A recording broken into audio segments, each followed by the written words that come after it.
어제 하루 코로나19 신규 확진자 826명 발생했습니다. 지난 1월 7일 이후에 6개월 만에 800명대를 기록한 겁니다. 자, 최근에 수도권을 중심으로 델타 변이가 확산되자 방역당국 거리 두기를 완화하면 올여름 코로나19 유행이 폭발적으로 증가할 수 있다, 이렇게 경고까지 했습니다. 한편 백신 미접종자를 중심으로 확진자가 빠르게 증가하고 있는 가운데 이달 말부터 50대 접종이 본격적으로 시작될 예정인데요. 관련 내용들 백순영 가톨릭대 의대 명예교수와 함께 짚어보도록 하겠습니다. 네, 어서 오십시오. 안녕하세요. 예, 800명대는 6개월 만입니다. 어떤 상황이라고 보세요? 네, 6개월 전에 그 800명대라는 것은 사실 작년 12월에 3차 유행이 됐을 때 1000명 이상 갔다가 줄어드는 상황이었기 때문에 그 이후는 상당히 감소가 됐는데 오늘 사실 눈에 띄는 것은 800명도 800명이지만 네. 해외 유입 환자가 61명이나 됐다는 거. 그러게요. 예, 이거는 작년 1월 21일 날 우리나라에 처음 유입된 이후로 아마 두 번째 수치일 것으로 보입니다. 예. 그렇기 때문에 이 숫자가 상당히 의미하는 바가 크고요. 즉 해외에서의 이 델타 변이주라는 것이 과연 얼마나 더 확산을 하고 또 우리나라에서 얼마나 더 확진자가 늘어날 것이냐 하는 부분하고 그다음에 전일에 수도권이 85%였었는데 예. 오늘은 80.9%입니다. 네. 619명. 지금 이런 상황이 계속되면 새로운 거리두기 단계 4단계에 있어서도 이미 3단계에 들어가 있는 상황이거든요. 네. 기준을 500명으로 보고 있기 때문에 예. 이 500명 이하가 유지가 되려면은 지금 상황에서 굉장히 어려울 것으로 보여요. 우리가 방역 통제라는 게 지금 완화하는 쪽으로 가 있기 때문에 네. 지금 서울 수도권의 경우는 현상 유지이지만 이것이 더 통제가 강화된 부분은 분명히 없어서 과연 이 델타 변이주가 서울 수도권에서 유행하는 상황으로 보이는데 여기에 이렇게 수도권에서만 619명씩이나 나온다면은 예. 앞으로 아마 500명 이하로 좀 당분간은 떨어지기 어렵지 않을까 그렇게 생각은 되지만 네. 사실 한 가지 좀 안심되는 부분은 이 위중증 환자 사망자는 안정적으로 줄어들고 있어서요. 네. 위중증 환자는 지금 140명대에서 왔다 변동 상황이 거의 없어 보이는 상황이고 이 신규 사망자 수도 확진자에 비해서는 상당히 낮아서 치명률은 계속 떨어지고 있어서 지금 1.28%의 누적 확진율, 누적 사망률이긴 한데 사실 한 달 만으로 잘라서 보면은 6월 달 같은 경우 0.35%이기 때문에 이 숫자가 계속 줄어든다는 것은 뭐 이게 전 세계적인 경향이긴 합니다만은 영국의 경우도 확진자가 뭐 2만 8천 명씩 이렇게 나오는데도 불구하고 사망자는 22명, 또 그래요? 위중증 환자도 얼마 안 되고 거의 90% 이상 줄어든다는 것은 거기는 그만큼 예방접종이 많이 이루어졌기 때문에 그런 것이고요. 예. 우리나라의 경우도 60대 이상에서 85% 이상, 뭐 거의 87% 정도 1차 접종을 받았기 때문에 일단 델타 변이주는 차치하고라도 1차 접종만 받았어도 입원하는 환자, 사망자는 아주 극도로 많이 줄어들었다 하는 것은 좀 안심할 만한 분이라면 그래도 이것이 환자가 많이 늘어난다면 우리 의료체제의 부담, 역학조사의 한계 이런 것들에 당면하기 때문에 사실은 그 인력 수급도 문제가 될 수가 있고요. 원활한 예방접종이 어려워질 수도 있어서 지금 아주 위험한 아주 기로에 서 있는 상황이라고 볼 수 있겠습니다. 그렇군요. 일단 말씀해 주신 부분에 안심되는 부분 짚어주신 게 코로나가 확산되는 게 걱정스러운 부분이 확진자가 많아지면 위중증으로 가고 또 거기서 사망까지 이어질까 봐 걱정하는 건데 그 부분은 다행히 확진자 대비해서는 좀 적다 이런 말씀이시잖아요. 그런데 그 부분에서도 또 한 가지 좀 우리가 예. 빠뜨리고 있는 부분이 네네. 있는데요. 지금 전에 바이러스들은 대부분 60대 이상에서의 위중증 사망자가 많이 나왔는데 이 알파 델타로 오면서는 60대 이상의 고령층에서는 이 위중증 환자가 지금 예방이 되어 있어 많이 안 나오는 데 비해서 예. 40대, 50대에서도 위중증 환자가 많이 나올 수 있다는 것과 또 이 바이러스들이 젊은 층에서의 확산이 또 굉장히 무섭다는 거예요. 예. 아직 미접종으로 보호가 안 돼서 물론 많이 걸리는 것도 있지만 실제 바이러스의 특성 자체가 어린이들이라든지 젊은이들 사이에서도 확산이 많이 일어나는 그런 전 세계적인 특징을 가지고 있기 때문에 예. 지금 이 상황이 안심할 상황이 아닌 것이죠. 네. 일단 수도권에서는 새 거리두기 시행을 일주간 유예한 상황이고 방역 당국에서 물론 좀 더 지켜보고 적응 여부를 결정하겠다고 했는데 앞으로 거리두기 완화 여부에 대해서는 좀 어떤 의견을 가지고 계십니까? 뭐 자율과 책임이라는 이 지속적인 방역 이거 굉장히 필요한 것이고 뭐 거의 끝에 와 있다고 봅니다. 우리 국민들 지난 1년 반 동안은 완전하게 민주적인 방식으로 잘 버텨왔고 지금도 환자 수가 사실 전 세계적으로 보면은 잘 통제되고 있는 상황이에요. 우리가 1000명 무서워하지만 사실은 뭐 위중증이라든지 사망 생각한다면 우리가 예상했던 대로 예방접종이 어느 정도 이루어지면 고령층에서 보호가 되면은 이런 부분은 안심할 수 있을 것이다 이렇게 생각을 했었는데 결국은 7월 1일부터 새로운 거리두기 단계 4단계 실시는 했죠. 하지만 서울 수도권의 상황을 보면은 이 완화되는 상황을 할 수가 없었던 것이기 때문에 네. 사실은 지자체에다가 이제 여러 자율권을 줘서 지자체에서 결정을 해서 사실은 방역 당국의 허가를 받은 이런 상황이기는 한데 예, 예. 일주일 정도 유예를 한다고 그래서 지금 이것이 좋아질 것으로 보이지는 않습니다. 즉 지금 나오는 환자들이라는 건 뭐 이미 열흘이나 2주일 전에 발생한 그 접촉에 의해서 지금 환자 수가 늘어나는 상황인데 비해서 예. 앞으로 일주일 한다고 그래서 그 효과가 나타나려면은 상당히 시간이 좀 걸릴 수밖에 없는데 지금 우리가 한 게 뭐 강화된 게 아니고 전에 거리두기 단계를 그냥 유지하자는 네. 거 예. 이것뿐이기 때문에 예. 이 부분은 제한적이라고 볼 수밖에 없고요. 결국은 우리 이 상황이 환자 수는 늘어날 수밖에 없는 상황인데 조금 또 한 가지 눈에 띄는 부분이 예. 진단 검사 수가 많이 늘어나지 않고 오히려 줄어들고 있어요. 즉 확진자 수가 많이 늘어나면은 접촉자들도 많아지고 진단 검사 수도 늘어나야 되는데 이 부분은 좀 이해가 안 되는 부분입니다. 예. 그래서 양성률이 높아지고 있어서 어저께 같은 경우도 27,286명 진단 검사 수의 3.03% 양성률, 즉 환자 수 대비 그 진단 검사 수를 보면은 자꾸 높아지고 있거든요. 예. 진단 검사를 좀 더 많이 해야 될 것으로 보이는데 이것이 어떤 이유인지는 잘 모르겠습니다. 접촉자의 관리가 과연 어느 정도 범위까지 하는 건지 지금 델타 변이주가 나오는 상황에서는 좀 더 넓게 예. 진단 검사를 해야 될 접촉자를 정의를 해야 될 것으로 보이는데 지금 날짜도 그렇거든요. 언제 접촉했느냐 역학조사에 의해서 예. 이 진단 검사 수가 좀 더 많아져야 될 것으로 보이는데 이 부분은 좀 저는 이해는 안 가는 부분이긴 합니다. 지금은 예전에는 우리가 혹시 몰라서 가봐야지 해서 진단검사 스스로 했는데 지금은 방역당국에서 해야 됩니다 할 때만 해서 그런 게 아닐까요? 꼭 그렇지는 않은 것이요. 그래요? 예, 전에는 경향이 네. 환자 수가 늘어나면 진단 검사 수도 대규모로 늘어났거든요.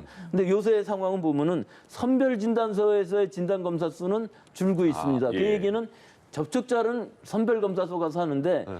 임시 선별 검사소에서의 진단 검사 수는 굉장히 많이 늘고 있어요. 그래요? 예, 그리고 여기서 나오는 확진자 수도 어제도 172명이 나왔습니다. 이 얘기는 무증상일 때 내가 직접 가서 진단검사를 무료로 받을 수 있기 때문에 예, 이 임시선별검사소의 역할이 굉장히 크고요. 예, 예. 이 진단검사에서는 굉장히 많이 나오는데 제가 말씀드리는 부분은 선별검사소에서 접촉자를 관리하는 부분이 왜 적을까 하는 것은 좀 이해가 안 가는 부분이라는 그러네요. 거죠. 예.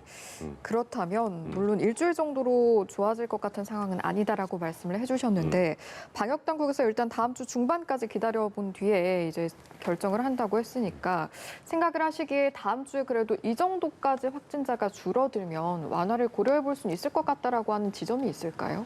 글쎄 그 기대하기는 어렵지만 제일 중요한 것이 지금 서울 수도권에서 80% 이상 나오고 있거든요. 맞아요. 예, 그럼 서울 수도권에서 기준인 500명 이하로 떨어질 수 있느냐 하는 것이 관건으로 보이는데 예. 좀 상당히 어려워 보이기는 합니다. 그런데 500명 이하로 사흘 정도 떨어졌다 그러면 사실은 2단계는 되는 것인데 그것이 안정적이지는 않죠. 네네. 그러니까 어느 정도 기준은 500명이라고 할 수가 있지만 사실 급격히 일주일 안에 줄어들기는 어렵고요. 한 2, 3주 지나면서라도 이 500명 수준 정도까지만 유지가 되면은 예. 또 전국적으로 봤을 때에도 1000명 정도가 넘어가지 않고 통제가 된다면 이게 굉장히 아주 희망적인 시나리오인데 예. 이게 제일 걱정되는 부분은 이 예. 델타 변이주라는 이 전파력이 보통 이렇게 100명, 200명 늘어나는 것이 아니라 그냥 2배씩 늘어나는 이런 상황이 일어난다면은 예. 우리가 한 1000명 정도까지는 통제 가능하고 관리 가능한 수준이지만 네. 뭐 거의 2,000명, 3,000명 올라가게 되면 이 역학조사 자체를 좀 포기하는 수밖에 없는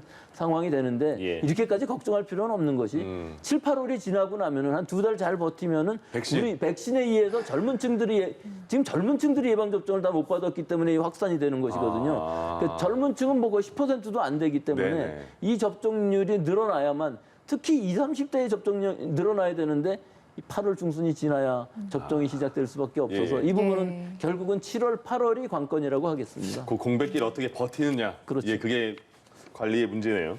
그리고 그 어제부터 완화가 됐지만 천안과 아산에서는 확진자가 20명 나왔고, 그러니까 어제 뭐 엊그제 그 전에 확진이 된 거겠죠. 부산에서도 한 거의 30명 가까이가 확진이 됐는데 이런 지역 감염 보면 말씀하신 것처럼 수도권, 서울, 경기가 대부분 뭐 거의 600명이고 나머지는 많아야 충남 27명, 대전 25명, 많아야 인천 22명이에요. 그러니까 지역은 거의 그러니까 굉장히 작게 나오는데 그래도 지역 감염이 이렇게 생긴 거는 어떻게 저희가 생각을 할까요? 그렇죠. 이 비수도권은 사실은 상당히 안정적입니다. 몇 예, 군데 빼고요. 지금 말씀하신 거 외에도 뭐 춘천이라든지 좀 강화된 1단계를 하고 있는 데가 있어요. 근데 나머지 거의 나머지 뭐 10년 10년 안팎이에요. 굉장히 안정적입니다. 그런데 여기서 한 가지 우리가 우려되는 부분이 뭐냐면은 네. 서울 수도권에서 80% 이상 나오고 있는데 방역 수준은 더 높습니다. 그 이외의 지역들은 지금 새로운 거리두기 단계에서 1단계라는 건 거의 뭐 통제가 없는 상황이거든요. 네, 일상이죠, 일상. 일상이죠. 예. 그런데 거기서 이제 8명까지 모임을 허가하는데 네. 2차 접종까지 다 맞은 사람들은 거기서 또 빠지게 돼 있어요. 예. 그리고 영업 제한이 없습니다. 네. 그래서 어떤 업소들에서 3일간에 뭐 20명 이상 나오면은 영업 제한을 가하겠다는 거 정도인데 좀 잘 생각해 보면 이게 풍선 효과가 있을 수밖에 없는 거예요. 서울 수도권에서 10시까지만 영업을 한다고 그러면은 10시 이후에 원정으로 음주하러 가시는 분들이 분명히 많이 생길 것이고 절로 넘어가자. 넘어가자. 예. 강원도나 아니면 충남 같은 경우 완전히 아무것도 없거든요. 네네. 대전이나 뭐 몇 군데 빼고 대전, 천안, 아산 뭐 이 정도 빼고는 아무런 제한이 없기 때문에 예. 뭐 클럽이나 카페나 뭐 다 마찬가지 아닙니까? 예, 예. 서울이나 뭐 그쪽으로 가도. 그러고는 또 돌아올 땐 대리운전해서 아. 1시간이면 밤중이니까 올 수 예. 있는 상황이기 때문에 이런 원적인 문제가 서울 수도권에 있는 여러 지금 델타 바이러스 같은 것들이 전국적으로 확산될 가능성이 높아진다는 것이 더 큰 문제가 될 수가 있는 것이죠. 네. 그렇기 때문에 지금 상황에서 보면 이 차이가 나는 것, 이것도 어떻게든지 해결을 해야 풍선 효과를 막을 수 있기 때문에 지금 비수도권이 환자 수가 적다고 안심하고 완화만 할 상황은 아니다 하는 것이 지금 이런 문제가 앞으로도 있을 수가 있고 새로운 거리두기 단계로 간다고 하더라도 예. 서울 수도권만 3단계고 나머지 지역들은 1단계인 상황이 되는 것이기 때문에 이 격차를 적어도 3단계에서 2단계 정도는 가능하겠지만 또 2단계, 1단계는 가능하겠지만 서울 수도권의 환자가 너무 늘어나고 비수도권은 적다고 그래서 이것이 안심할 상황은 아닐 수 있는 것이죠. 교수님, 그 부산 같은 경우가 접촉 감염이 많이 일어난다 이런 거였는데 접촉 감염이 확진자하고 그냥 같이 있는 상황에서 걸린 게 접촉 감염이에요? 뭐예요? 그렇죠. 예, 접촉 감염이라는 건 이제 환자가 한 명 있을 때 그 주변에 있는 사람들이 감염되는 가능성인데요. 아. 접촉이라는 의미는 뭐 같이 아무래도 공통적으로 접촉을 하지 않겠습니까? 예. 또 마스크를 안 쓰고 오랫동안 얘기를 하다 보면은 그건 직접적인 접촉은 아니지만 뭐 거의 공기 감염 수준으로 감염이 될 수가 있기 때문에 예. 이것은 새로운 사실은 변이주의 특성일 수도 있어요. 델타 변이주 같은 경우에는 특별한 상황 안에서는 공기만으로도 감염될 수 있다는 공기 감염, 즉 그렇죠. 환기가 안 되는 상황에서 오랫동안 같이 얘기를 한다든가 또는 같은 물건을 접촉을 한다든가, 즉 예를 들어서 같이 음주를 할 때 잔을 돌리게 되면은 뭐 잔은 손으로 잡는 거 아니겠습니까? 아직도 잔을 돌릴까요? 돌리는 상황뿐 아니라 컵뿐만 아니라 뭐 술을 따라줘도 그렇고 병도 같이 잡고 그쵸, 그쵸. 여러 가지 그 같이 모여서 몇 시간 지낸다는 의미 자체가 예. 접촉은 뭐 일어난다고 봐야죠. 그러네요. 물컵 그 무심코 남이 물컵 먹을 수도 있고요. 그렇죠. 물컵도 그렇고 술병도 여러 사람들이 같이 잡습니다. 그렇게 서로 따라주기도 예, 예. 하면서라도 그렇기 때문에 결국은 이 실내에서의 이 개인 위생 수칙 준수는 굉장히 중요한데 그렇다고 마스크 쓰고서 음주할 수도 없는 그렇죠. 것이고요. 예. 또 화장실이나 이런 조건 안에서도 많은 사람들이 손잡이라든지 접촉이 있을 수밖에 없어서 네. 실내 환경에서는 꼭 손 씻기 같은 것들 더 열심히 하셔야 되고 지금 업주분들께서는 환기를 특히 조심을 해주셔야만 되는 것이 이 델타 바이러스가 지금 유행하게 되면은 예. 뭐 여러 가지 문제점이 생길 수 있습니다. 예. 이 우리 건물의 공조라든지 이런 것들도 좀 개선해야 될 부분들이 생길 예. 수가 있고요. 우리가 지금까지 생각하지 못했던 다양한 방역이 필요한데 지금으로서는 뭐 시간이 모자라기 때문에 예. 그것을 맞출 수는 없고 우리 국민 각자 개개인이 주의하는 수밖에 없고 특히 젊은 층에서 행동을 조심해야 될 상황이라고 봅니다. 특히 여름에 에어컨을 키더라도 환기는 시켜야 된다. 환기를 예. 시켜야 되고 에어컨이 켜 있는 상황에서 환기가 잘 안 되는 상황이라면은 장시간 얘기할 때는 보건 마스크를 쓰고 얘기를 한다면 가능하지만 제일 알겠습니다. 중요한 것은 음식을 먹을 때 네. 또는 음료를 마실 때가 아니라 음료를 마시고 나서 둘이서 셋이서 얘기를 계속 한다면은 예. 그거는 위험한 상황이 될 수 있다는 거죠. 알겠습니다. 방역 수칙 준수와 함께 중요한 것이 백신 접종일 텐데 정부가 어제 7월 접종 시행 계획을 발표를 했습니다. 예. 보니까 주력으로 모더나와 화이자 백신이었는데 일단 두 백신의 접종 대상을 나눈 기준이 있을까요? 뭐 기준이라기보다 아스트라제네카는 일단 60대 이상에서 전부 1차 접종을 하였고 우리가 1,000만 명분을 계약을 했고 코박스 퍼실리티에서 일정 부분 들어오기 때문에 1,000만 명 플러스 알파 정도가 될 것으로 보이는데 일단 60 60세에서부터 74세까지 아스트라제네카 백신을 다 접종을 하였기 때문에 거의 소진을 되었고요. 네. 이제 앞으로 들어올 거는 코박스 물량이고 또 지금 일부 계층들은 7월 달에 2차 접종을 교차 접종으로 하게 되어 있기 예, 예. 때문에 이것도 161만 명 정도 됩니다. 그래서 아스트라제네카 백신은 이미 뭐 1차 접종하기는 어려워 보이고요. 나머지는 이제 모더나나 파이자 백신일 것이고 네. 노바백스는 아직 승인을 못 받아서 9월 이후에 언제 들어올지는 알 수가 없습니다. 예. 근데 파이자 백신은 계속 들어오고 있고 모더나 백신도 8월 이후부터는 아마 수급이 굉장히 좋아질 것으로 보이는 것이 우리 삼성 바이오로직스에서 일단 병입하면서 생산을 하기 때문에 상당히 물량은 풀릴 것으로 보이는데 파이자만 해도 3,300만 명분 우리가 계약을 했기 때문에 네. 이 두 가지 물량들이 주력이 될 수밖에 없죠. 그래서 제일 중요한 것이 지금 대량으로 접종하는 50대인 경우에 있어서는 860만 명 정도 되거든요. 그래서 7월, 8월 초까지 한 1,000만 명 접종하는데 예. 대부분의 그 50대인 경우에 있어서는 모더나 백신을 접종을 하기로 했고요. 그 이외에 이제 뭐 입영 장정이라든지 또는 교차 접종을 한다든지 이럴 때는 전부 지금 파이자 물량이 충분할 것으로 보여서 예. 이 방역 당국에서 얘기하는 걸로는 7, 8월에 물량 수급은 예정대로 되는 것은 문제가 없다 하고는 있는데 네. 문제는 좀 이게 너무 늦어 7월 한 달 접종이 얼마 안 일어날 그러게요. 것으로 보여서요. 7월 19일 이후나 돼야 제대로 접종이 되는 것이 좀 우리 지금 델타 변이라는 것이 좀 너무 빨리 나와서 예. 그 이후에만 좀 나왔어도 큰 문제가 아니었을 텐데 예. 이런 부분이 지금이 고비라고 생각할 수 있고 특히 7월 달이 고비이고요. 네. 8월 정도만 가도 일단 50대들이 접종을 받으면 그만큼 위험성이 더 줄어들고요. 네. 사실 49세 이하들은 감염이 된다 할지라도 위험도 자체는 그다지 높지 않거든요. 그래서 영국에서는 어떤 얘기까지 나오냐면요. 2만 8천 명 환자가 나온다 할지라도 그거 발표 자체를 하지 말자고 그러고 있어요. 그게 무슨 연령대로 얘기- 하나요, 그럼? 그러니까 하지를 말고 그게 중요한 수치가 아니다. 아. 사망자나 위중증이 중요한 것이지 우리가 언제 독감 환자 수를 통계를 잡은 적이 있었냐는 저도 얘기가 생각했습니다. 비슷한 얘기예요. 예. 하지만 독감으로 많이 사망하거든요. 0.1% 이하이긴 하지만 사망자 수만 보면은 독감 환자가 훨씬 많기 때문에 독감으로 사망하시는 분이 더 많습니다. 그래서 예. 영국에서 일부에서 얘기하는 걸로는 공포스럽고 우리가 방역 완화하기 어려우니까 확진자 수 발표를 매일 하는 거 우리 하지 말자는 식이기 때문에 우리나라도 비슷한 상황입니다. 사실은 49세 이하에서 감염이 될 경우 위중증으로 갈 가능성은 그만큼 낮기 때문에 그다지 공포스러운 건 아닙니다만 우리가 네네. 숫자만 보면은 1,000명 넘어가게 되면 또 그러니까요. 공포스럽게 예. 되거든요. 네. 근데 사실 그것도 중요한 것이 환자가 늘어나면 늘어날수록 우리 개인들이 조심을 하고요. 아, 또 그만큼 경각심이 줄어듭니다. 있고 또. 이거는 지금 방역 통제로 우리 항상 비슷했어요. 그쵸. 근데 환자의 추세에 따라서 늘어날 때에는 맞네요. 조심을 해서 한 2주 지나면 도로 떨어지고 이런 것의 반복이었습니다. 그런데 해외에서 보고된 사례를 보니까 화이자나 모더나 이런 mRNA 계열의 백신을 맞고 심근염, 심낭염 이런 것들이 발생한 사례가 보고가 돼서 이런 부분들은 좀 부작용 면에 있어서 걱정하지 않아도 될까요? 걱정이 되는 부분이죠. 네. 미국하고 특히 이스라엘에서 파이자 백신을 주로 했을 때 얼마나 생기느냐 하는 것들이 이 통계들이 나왔는데 지금 미국의 경우에 있어서 대규모로 봤을 때는 100만 명에서 한 12.6명, 즉 10만 명에 한 1명, 2명 정도 나오는 정도니까 상당히 좀 많이 나오는 건 사실입니다. 네. 하지만 좀 다행스러운 것은 이 심근염, 심낭염 이 환자들이 경증인 경우가 대부분이고요. 3, 4일 안에 어떤 증상이 나타났을 때 가슴 통증이라든지 두근거림이라든지 좀 맥박이 빨리 뛴다든지 이런 여러 가지 상황들이 나왔을 때 바로 병원에만 가면은 예. 큰 문제 없이 해결이 되는데 그래도 일부 아주 드물게는 좀 입원하는 환자들이 있기 때문에 일단 젊은 층에서 특히 18세에서부터 한 20대, 29세 정도까지 뭐 호발 연령은 20대 초반 정도이기 때문에 특히 지금 고3 학생들 18살 정도이고요.